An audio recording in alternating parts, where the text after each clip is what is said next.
In the quiet town of Hollow Creek, nestled between dense forests and rolling hills, there was a legend that had been whispered among the townsfolk for generations. It was said that every decade, the town would be visited by a mysterious figure known only as the Wanderer. This figure was described as a tall, gaunt man with hollow eyes and a voice that could send chills down your spine.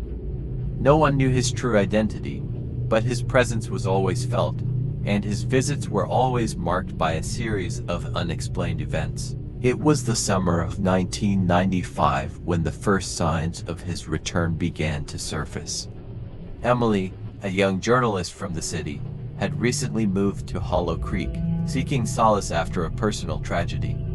Intrigued by the town's history and the tales of the Wanderer, she decided to investigate. She spent her days at the local library, poring over old newspapers and town records, trying to uncover any information about this enigmatic figure. One evening, as Emily was leaving the library, she noticed an old man sitting on a bench near the town square.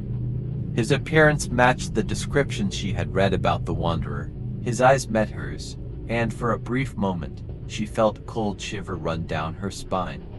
She quickly averted her gaze and hurried home, dismissing the encounter as a figment of her imagination. Over the next few days, strange occurrences began to unfold.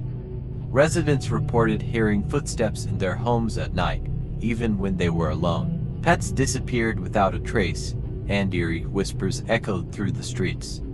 Emily couldn't shake the feeling that these events were connected to the Wanderer. Determined to uncover the truth, Emily sought out the town's oldest resident, Mrs. Thompson, who was rumored to know more about the town's secrets than anyone else. Mrs. Thompson welcomed Emily into her home and began to recount the tale of the Wanderer. According to Mrs. Thompson, the Wanderer was not a man, but a manifestation of the town's collective guilt. Decades ago, the townspeople had committed a terrible crime, and in their remorse, they had unknowingly summoned this entity. Every 10 years, the Wanderer would return to remind them of their past sins. As Emily listened, she realized that the town's history was far darker than she had imagined. The guilt of the townspeople had given birth to a malevolent force that haunted Hollow Creek, and it was up to her to find a way to end the cycle. The next night, Emily ventured into the woods, where it was said the Wanderer resided. Armed with only a flashlight and her determination, she navigated the dense forest, her heart pounding in her chest.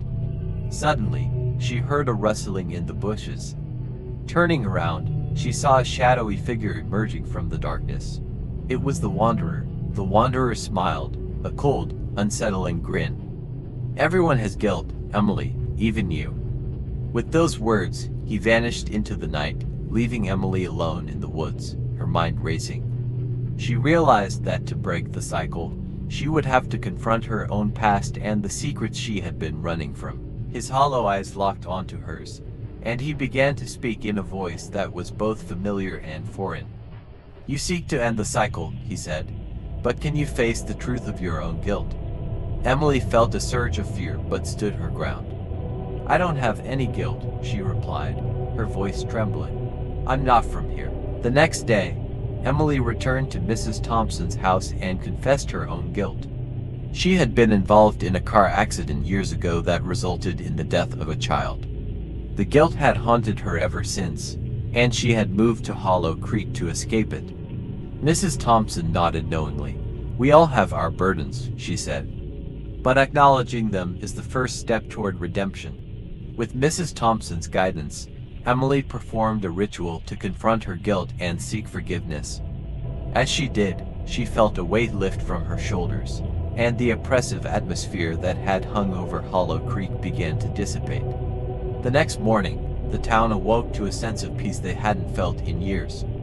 The strange occurrences ceased, and the residents went about their daily lives, unaware of the darkness that had nearly consumed them. Emily left Hollow Creek soon after, her journey of self-discovery complete. She returned to the city, carrying with her the lessons she had learned and the knowledge that facing one's guilt was the only way to find true peace.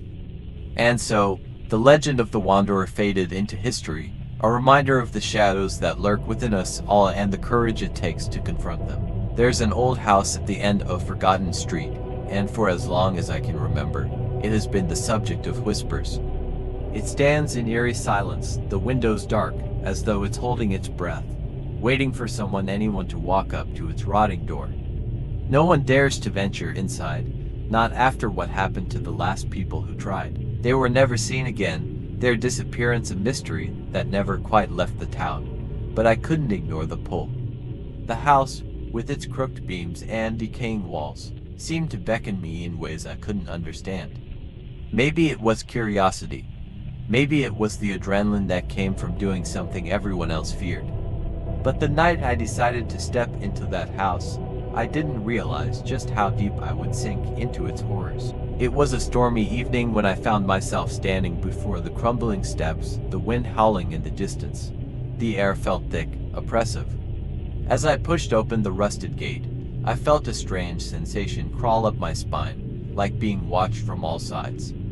My heart raced as I climbed the porch steps, the boards creaking under my weight, protesting my every move. The door was ajar, as if it had been waiting for me, its hinges groaning in pain as I nudged it further open. The smell of mildew and decay hit me like a wall. I stepped inside, the darkness swallowing me whole. My breath caught in my throat, and I could swear I heard faint whispers, just beyond the reach of my hearing, like the very walls were speaking to me. I shook it off, blaming the wind or the storm outside, and proceeded deeper into the house. The floorboards beneath me felt unstable, shifting as if they had a mind of their own. It was as if the house was alive and watching. As I walked through the hallway, my flashlight flickered, casting strange shadows across the walls. That's when I saw them, figures, barely discernible, standing in the corners, just at the edge of the beam of light. They were motionless, but I could feel their eyes on me, piercing into my soul.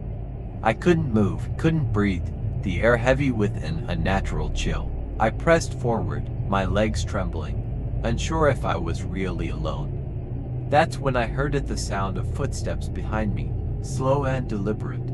I froze, my heart thudding in my chest. I turned, my flashlight darting across the room, but there was nothing there. The silence was deafening. A cold sweat beaded on my forehead as I told myself it was just my imagination, playing tricks on me. But as I continued to walk, the whispers grew louder, no longer a distant murmur, but a clear and distinct voice, one that sent chills through my entire being. It was almost like a chant, the words foreign, twisted, and guttural. "Turn back, double quotes," it whispered. "Turn back." I spun around again, my pulse racing, but the house remained empty, still. It was then that I noticed something strange. No matter how far I walked, the hallway seemed to stretch out before me, never leading anywhere. The house was a maze, a labyrinth that twisted and shifted as I moved, its layout changing in ways that defied logic.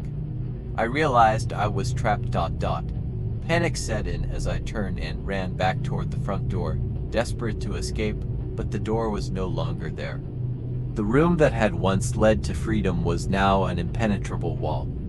The whispers were louder now, as though they were all around me, closing in, surrounding me. My breathing became shallow, ragged. I tried to scream, but no sound came out. I reached for the walls, scrambling for any sign of an exit, but my fingers brushed against cold, damp stone instead of wood. The house was alive, and it didn't want me to leave. The shadows that had once been distant figures now moved closer, their forms flickering in the dim light.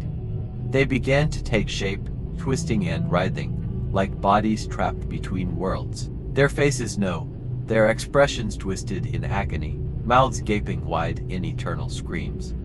I stumbled back, falling to the ground, as the shadows slowly advanced, their whispers turning into voices of torment.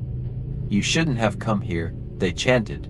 "Now you belong to us." I tried to escape again, but every path I took only led me deeper into the heart of the house, where the shadows grew thicker, the whispers louder. And then, just as I thought I could not endure it any longer, I saw a door at the far end of the room, bathed in the faintest light. It was my only hope.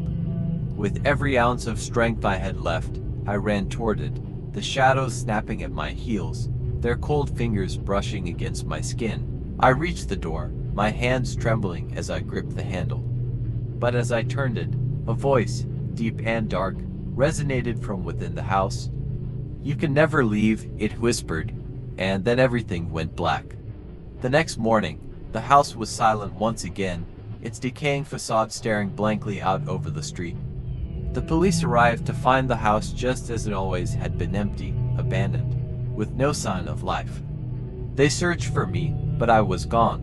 Not a trace was left behind. To this day, no one speaks of what happened. The house remains there, untouched, a silent witness to the horrors that lie within. Some say they can hear the whispers if they stand too close. Some say the shadows still wait, forever hungry for another soul to wander in, lost and trapped forever in the labyrinth of the whispering shadows. There was a rumor in town about an old, forgotten motel on the outskirts. It wasn't on any maps, and it wasn't in any travel guides, but people swore it existed. The Hollow Point Motel, they called it. They said it had been abandoned for decades, but sometimes, on quiet, moonless nights, a flickering vacancy sign could still be seen glowing in the dark. No one ever claimed to have stayed there, though plenty of people had stories about friends of friends who did and never came back. I never believed in the rumors. To me, it was just one of those urban legends meant to scare kids into behaving. But one night, after a fight with my girlfriend and a few too many drinks at the local bar, I found myself driving aimlessly, looking for a place to clear my head. The highway was empty, and the only sound was the low hum of my tires on the pavement. That's when I saw it, a dim, blinking sign off to the right. "Vacancy," it read in sputtering red neon. My heart sank. It couldn't be. The Hollow Point Motel wasn't supposed to be real. But there it was, standing eerily alone at the edge of the woods. Curiosity, or maybe stupidity, got the better of me. I pulled into the gravel lot, the crunch of rocks under my tires, the only sound in the stillness. The building was a faded husk of what must have once been a charming roadside inn. The paint was peeling, the windows were caked with grime, and a single bulb swayed above the entrance, casting long, jagged shadows across the ground. As I stepped out of my car, the air grew colder, heavier, as if the very atmosphere was warning me to leave, but I didn't. The lobby was worse than the outside, dimly lit, reeking of mildew, and filled with a suffocating silence. Behind the desk stood a man who seemed to materialize out of the shadows. His skin was ashen, his eyes sunken and dull, yet there was something unnervingly alert about him. "Room for one," he rasped, his voice like dry leaves scraping across concrete. I nodded, unable to speak, and handed him cash. He slid a rusted key across the counter. "Room 6. End of the hall." As I walked down the narrow hallway, my footsteps echoed unnaturally, like the sound had nowhere to go. The walls seemed to close in on me, the wallpaper curling and cracking like it was alive. When I reached room 6, the door creaked open before I could even insert the key. The room was small, musty, and completely empty, save for a single bed and a small table with a flickering lamp. But something was wrong. There were no corners. The walls and ceiling curved seamlessly into each other, giving the room an unsettling, unnatural feeling, as though I had stepped into a space that shouldn't exist. I told myself it was just an optical illusion, a quirk of old architecture, and tried to shake the unease. Exhaustion won out over fear, and I lay down on the creaking bed. The moment I closed my eyes, the nightmares began. I dreamed of whispers, low, guttural murmurs that I couldn't understand but instinctively feared. In my dream, the walls of the room seemed to pulse and breathe, closing in tighter and tighter. And then I woke up, or at least I thought I did. The room was dark, but the lamp on the table flickered weakly, casting strange shadows. My heart stopped when I realized the shadows didn't match the furniture.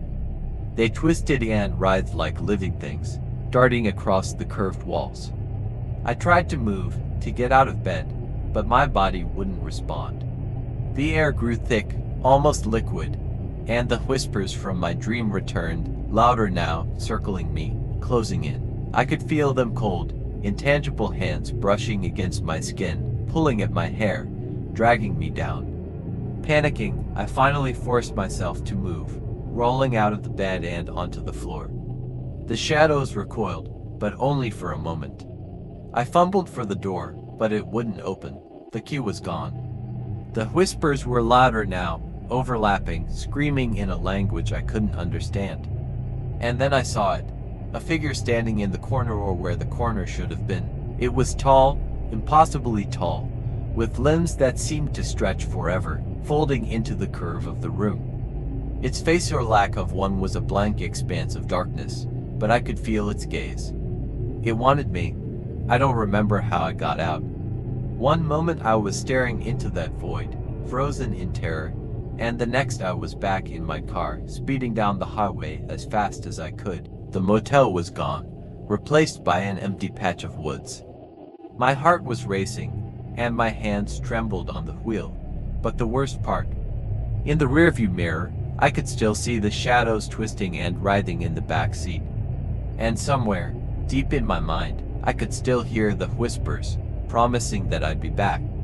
To this day, I don't drive at night, and I never take detours. But sometimes, when I'm lying in bed, I swear I can feel the walls closing in, curving around me, and I know it's only a matter of time before the room with no corners finds me again.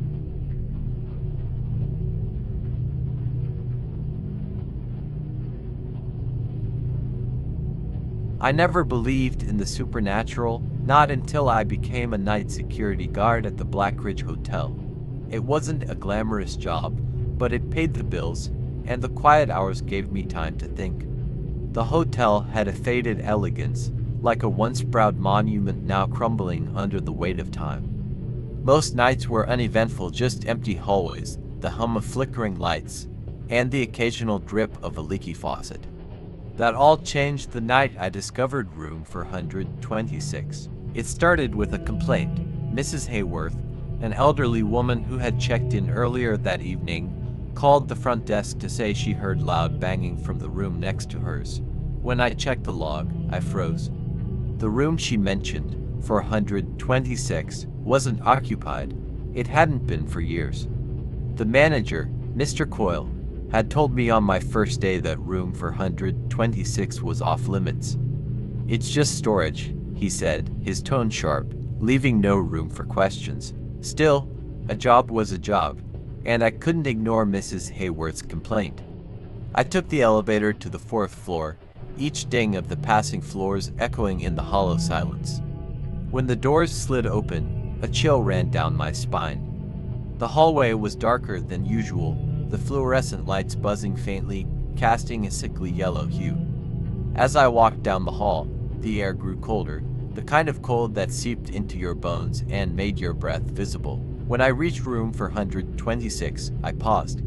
The door looked different from the others, older, with deep scratches etched into the wood as though someone or something had clawed at it. My hand hesitated on the doorknob, but duty outweighed fear. As I turned the knob, it resisted, like it didn't want to open. With a final twist, it gave way, and the door creaked open to reveal darkness. The room was empty, no furniture, no decorations, just four bare walls and a faint smell of mildew. But as I stepped inside, something felt wrong. The air was heavy, suffocating, and the shadows in the corners seemed to shift, almost alive. Suddenly, the door slammed shut behind me. I whipped around, my heart pounding, but the knob wouldn't budge. Panic set in as I tugged harder, the sound of my breathing filling the room. Then, I heard it, a faint whisper, barely audible, but unmistakable. It was a woman's voice, soft and pleading. "Help me," she said. My stomach knotted as I turned toward the sound. The shadows in the corner twisted, coalescing into a figure. It was a woman, her face pale and sunken, her eyes hollow voids that stared right through me. Her lips moved, but the voice that followed was not her own. It was deep, guttural, and filled with malice. "You shouldn't have come here. I stumbled backward, my back hitting the wall. The woman's form dissolved into darkness, and the room began to change. The walls seemed to close in, the floor warped beneath my feet, and the air was thick with the stench of decay. The whispers grew louder, overlapping into a cacophony of voices, some crying, some screaming, others laughing maniacally. My head throbbed as the noise became unbearable. Then everything stopped. Silence. The room was back to normal, empty and still. The door creaked open on its own, and I didn't wait to question it. I bolted, sprinting down the hallway and not stopping until I was back at the front desk. Mrs. Hayworth was gone. Her luggage, her purse, everything was still there, but she was nowhere to be found. The manager brushed off my concerns, saying she must have left without informing us, but his expression betrayed him. He knew something, and he wasn't telling. That was my last night at the Blackridge Hotel.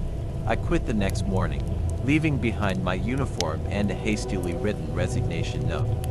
I tried to put it out of my mind, to convince myself it was just my imagination, but I couldn't shake the memory of that room or the whispers that haunted my dreams. Months later, I looked up the history of the Blackridge Hotel out of morbid curiosity. I found an article about a woman who had gone missing there decades ago. Her name was Eleanor Reed, and she had last been seen entering room 426. They never found her body, but guests and staff reported strange occurrences ever since. To this day, I avoid hotels, especially old ones.